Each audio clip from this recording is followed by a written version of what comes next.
What is up, guys? Eric here from Real Film Reviews, bringing you another movie review, this time for the new James Franco film, The Disaster Artist. The Disaster Artist is directed by and stars James Franco, along with Dave Franco and Seth Rogen, along with a plethora of other funny people, and tells the story of the book called The Disaster Artist that was written by the co-star of Tommy Wiseau in The Room. And this film basically tells the story of his friendship with Tommy Wiseau and the making of The Room. And if you don't know what The Room is, it's widely considered the best, worst movie ever made because it is an absolute masterpiece of a dumpster fire, and if you haven't seen it, you gotta check it out. But this film basically shows you how that film was made, how they became friends in the beginning and got to that point, and then what happened after it was made. Full disclosure before doing this review, I do love The Room. I own The Room on Blu-ray. It's definitely a movie that I have a lot of affection for, so I was very excited for this film. The first thing I have to say about this movie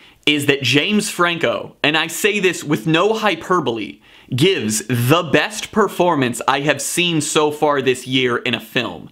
And I realize that I'm putting that above Ryan Gosling in Blade Runner. I'm putting that above Saoirse Ronan in Lady Bird. I'm putting that above a lot of people. But holy shit, you forget that you're seeing James Franco when you watch this movie. He is Tommy Wiseau. Like, it is insanity how much he looks like him, how much his mannerisms and the way he speaks. He has embodied this man 100% in this film, and if he doesn't get recognized by the Academy with a nomination, I will be genuinely upset because he is so great in this movie. And the fact that he was able to put that much work into his performance and then also still direct the movie is even more wild, because this movie, while it's not some flashy Blade Runner directed film, it's a very well directed, clean-cut film that looks very nice and handles everything well. And I have to give props to James Franco for the fact that his performance and his direction were both so on par and so good throughout this entire movie. And the cast for this film is also just amazing. I don't want to take anything away from everyone else just because James Franco does such a good job. Dave Franco, who plays Greg, who is the person who wrote the story and who the movie is pretty much about, is also so good. Dave Franco has slowly, consistently grown to be an actually very talented actor. And I think the rest of this cast is also great. Seth Rogen is in it, and then just a ton of other people. Like, so many people have either just little bit roles, or they have like a small role as part of the crew or something, and they all do such a great job. They all have their moment to have a funny joke, a funny line, and I thought that that all worked so well. And I honestly just have to give props to them for pulling in this many people for this movie, because it made the whole movie so much funnier, because this movie is absolutely hilarious. If you've seen The Room, then when you're watching this, you get an even bigger appreciation. But even if you haven't seen The Room, it's still just so funny, because the fact that this is all based on real things, real people did these things,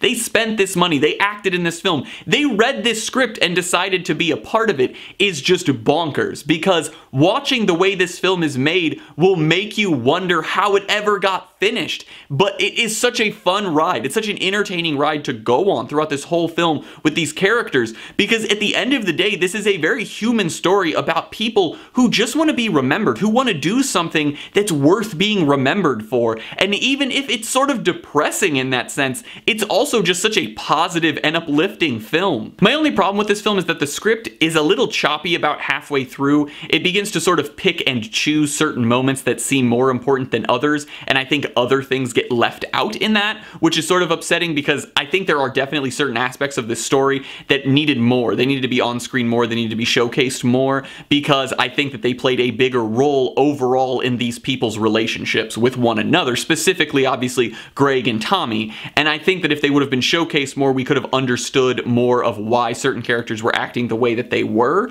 And I also think specifically sort of the romance between Greg and his girlfriend should have played a bigger part in the film, because I think it played a bigger part in real life. I'm gonna give The Disaster Artist an A-. This movie did everything that I wanted it to do. It was hilarious. It had a masterful performance from James Franco. It had a great cast, a funny script. It did everything that it needed to do to be a true homage to The Room, this movie that is so beloved and has such a cult following, and I think that this movie did it perfectly. And if you like The Room, or if you just like James Franco and Seth Rogen and those guys, go watch this movie. You will not be disappointed. Well guys, as always, I'm Eric. If you enjoyed this review, please do like, subscribe, comment down below what you thought of Disaster Artist, share everything we do here on Real Film Reviews, and I hope to see you guys later.